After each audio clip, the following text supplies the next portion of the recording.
They had court officials pull Dylan to the side and they asked him, who do you want to go with? And he said, absolutely, I want to be with my mom. And because of that, Elaine got full custody and Mark was just given visitation rights. Now, November of 2012 rolls around and Dylan's dad wanted him for Thanksgiving. Elaine was a little bit upset, but there was nothing she could do about it. This is what the court ordered. So Dylan wanted to spend time with his mom's side of the family. But they said, well, you gotta go. You gotta own up. You gotta go to these visitations. It's gonna be okay. So he gets on the plane. He lands where his dad lives, 6 hours away in Colorado, and he sends his mom a text message. Now, his mom had texted him, text me when you land safely, blah, blah, blah. Did you land safely? And he texts, yes, frowny face. His dad picks him up from the airport. They drop by McDonald's. They get dinner. They go to Walmart to run some errands, and it said that they went straight home. Now, this is where it gets a little bit weird. If you were to go through Dylan's phone that night, you would see that he really didn't want to be with his dad. Like, the minute that he landed, he started texting all of his friends in the area, like, do you guys want to hang out today? They started making plans. They were like, yeah,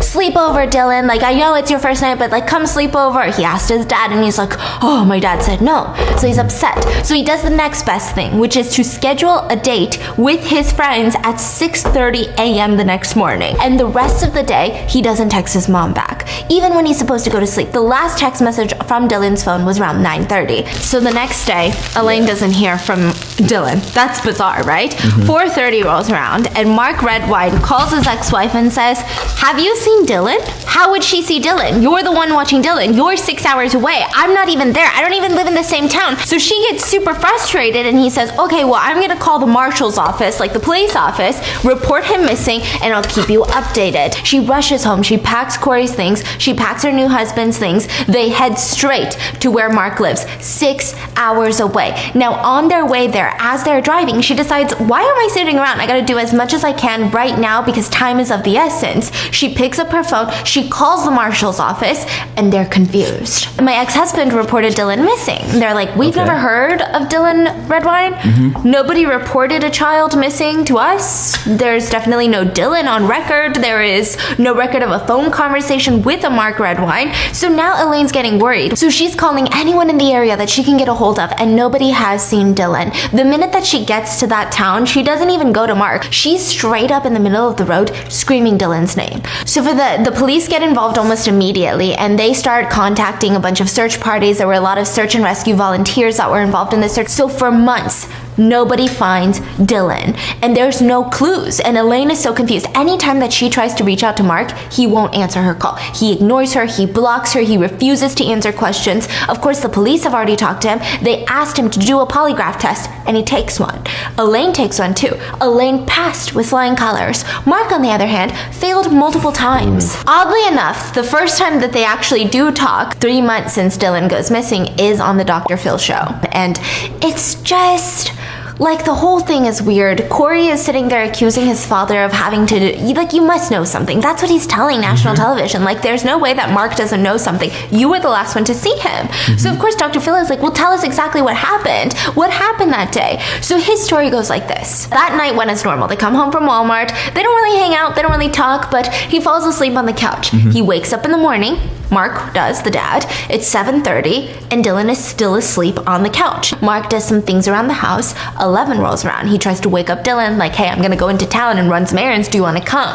And Dylan's like, yeah, no, I don't want to. So he's like, okay. So then he leaves. Then Mark comes back from running errands, and he realized that the door was open. When he walked inside, Nickelodeon was playing on the TV. There was a bowl of cereal on the coffee table, and Dylan was nowhere to be found.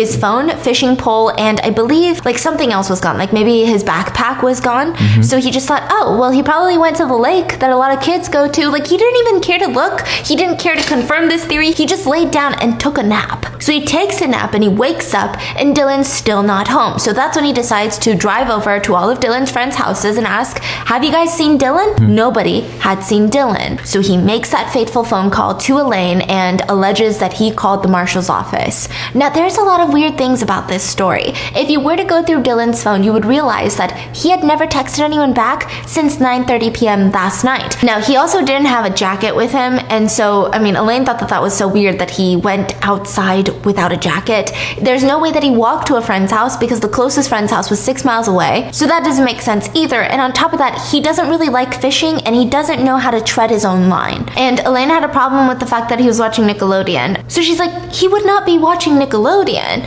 And guess what Mark's response was to all of this? I don't know what he watches at your house, but when he's at my house, he watches Nickelodeon. Then there was some other issues. So on the Dr. Phil show, Dr. Phil brings up like, hey, you failed your polygraph test. And of course, Mark Redwine is living in his own reality. He says, oh, no. In fact, I did not fail my polygraph test. You know what's so funny? I took multiple polygraph tests and the results came back inconclusive. And the police think it's because the person administering the polygraph test probably messed it up. So Dr. Phil's like, well then, let's take one on the show.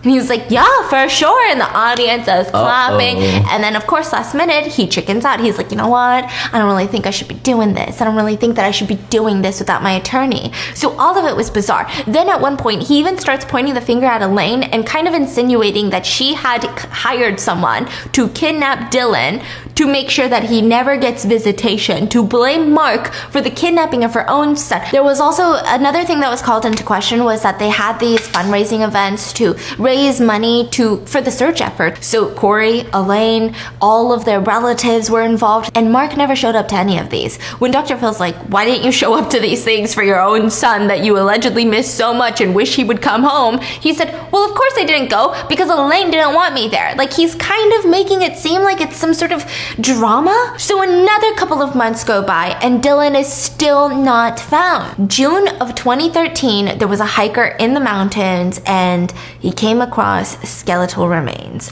So he freaks out, he calls the police, and they rush to the scene. Now this scene was pretty close to Mark Redwine's house. Like, it was relatively close. Now the area that part was in, it was hard to walk. It's not the most easily accessible place, especially for a 13-year-old kid. So what is not difficult is to go by ATV. And guess who has an ATV? Mark. Now, guess who had seen Mark on his ATV in that general area? A neighbor. So all of this is weird, right? They bring the skeletal remains, they use Dylan's baby teeth, and it is a match for Dylan, but they didn't have his whole body. They can't confirm his cause of death. Now, instead of Mark being upset and distraught like the rest of his family members that Dylan's remains had been found, and so close to his house, actually, he kept kind of throwing out weird theories out there. He kept asking people, don't you think it's a little strange that the remains were so close to my house? It seems like someone was setting me up. Like, imagine if I were getting rid of remains, it probably wouldn't be so close to my house, don't you think? He even posted a video of him walking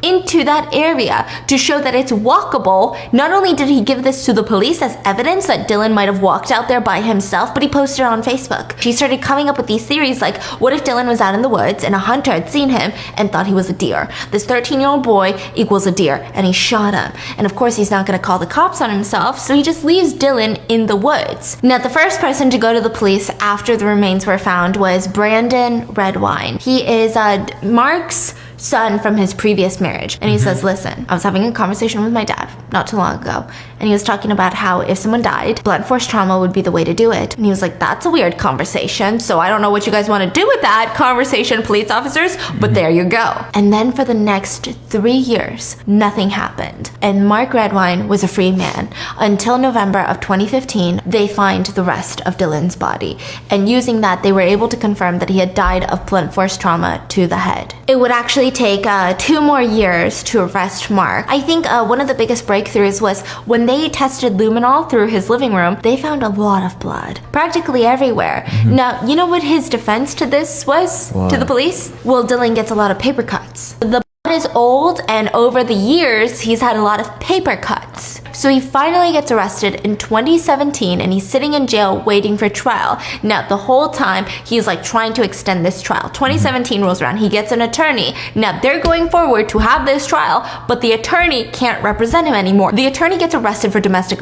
So now he needs to find a new attorney. Now, finding this new attorney, he's trying to prolong this process as long as possible. So of course, he's like, Judge, I need to make sure my trial's not anytime soon. I need to do this, I need to do that. Then 2020 rolls around, COVID has her little world tour. The trial gets delayed again. 2021, they finally had the trial so many years after. So there was evidence, we had the in the living room. We also had cadaver dogs that picked up a scent in the pickup truck bed of Mark Redwine's car. They also picked up a scent on the clothes that Mark had worn the night that Dylan went missing, so it seemed like maybe there was something on those clothes. Maybe he was involved somehow. There were lots of testimonies. His ex-wife testified and said one of the reasons that they got a divorce was because he was abusive. He had their kids without letting him know. She had also mentioned that he always talked about how he would get rid of her body in the mountains if she tipped him off. His sons testified against him, saying like, this guy has not been a dad. Like, he's not a good person. He doesn't have like a fatherly instinct. No, there's no way that he doesn't know what happened to Dylan. Mark's whole defense during this trial was that the was paper cuts, the scents, I don't know what you're talking about. I mean, sometimes I go hunting. Maybe the cadaver dogs didn't pick up a human scent. Maybe it was a deer. He said that Dylan was probably running away from home because he knew Dylan had found out that Mark was trying to get full custody of Dylan, which honestly rubbed a lot of jurors the wrong way because it was clear that Dylan did not like Mark and Mark was not the best dad. So why are you trying to take him from his mom who loves and cares for him nonstop? Like, just to spite her? So he said that Dylan probably was super upset, ran away, got lost in the woods, and maybe a hunter had shot him. Or another theory that he had was that Elaine planned it all. Elaine wanted to get rid of her son and wanted him to go down for it. But then the prosecutors brought up Corey and a motive and a plethora of pictures. An entire catalog of pictures whom they showed one by one to the jury. Corey said that when Dylan was with their dad, he was on Mark's computer at one point, and he was browsing. He had come across this folder of photos. So Dylan, being 13, he opened the photo album and he started going through the pictures, and a lot of them were Mark dressing in women's clothing, in women's intimate underwear, and wearing diapers. So his whole response to all of this is, that's not me. Elaine, my ex-wife, she photoshopped me into the picture. So of course the jurors are like, that's you, dude. That's on your computer. There were even text messages where he referenced the pictures. So it seems like Elaine knew about his, because even Elaine's friends, they testified and said that I had once confronted Mark about these pictures, about his, and he just got so mad. So the speculation is that Dylan had seen these pictures, and the prosecutor theory, the police theory, is that he had decided, I'm gonna confront him. Like, I'm gonna just be a grown kid. I'm not gonna act like a 13-year-old. Like, I wanna talk to him about it. So when he confronted Mark that night, when he arrived, Mark did not like it. He was upset. He was upset that Dylan was gonna go around telling people. So he ended up killing Dylan. Not only did he kill him, let's say this was a crime of passion and he was angry. You should have called the police. Not only did he not do that, but he ended up later decapitating Dylan, because remember what he told his other son? Blunt force trauma is the best, which means if they don't know the cause of death, how can they say it was homicide? How can they say it was murder? And the judge sentenced him to 48 years in prison for second-degree murder and child resulting in death. A lot of people had problems with this sentence, myself included. Elaine said that she was heartbroken. She said that, can you imagine being 13-year-old Dylan and looking up and knowing that your dad is the one that's going to kill you? Corey testified at the sentencing, gave an impact statement, and he said that the past 9 years without Dylan has been so hard for the family, has ripped them apart. And 48 years is nothing compared to even the last 9 years of their lives without Dylan. And he said, Dylan is my hero. Dylan was more of a man at 13 than Mark has ever been at 60. Mark is currently appealing his sentence, and he says this is fake justice. And I'll see you guys tomorrow. Bye.